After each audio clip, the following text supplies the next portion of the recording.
Removing a card from your WorldRemit account is a straightforward process. Follow these steps to ensure your card is successfully removed. Step 1. Log into your account. Open the WorldRemit app or website and enter your login credentials to access your account. Step 2. Navigate to Payment Methods. Once logged in, find the section labeled Payment Methods or Wallet in your account settings. This is where all your linked cards and payment options are displayed.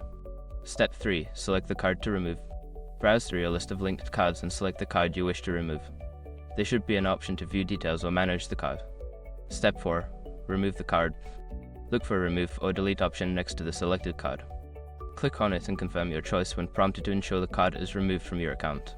Step 5. Verify removal. After removing the card, double-check the payment method section to confirm that the card no longer appears in your list. This ensures that the removal was successful. By following these steps, you can easily manage your payment options on WorldRemit. If you encounter any issues, consider reaching out to customer support for assistance.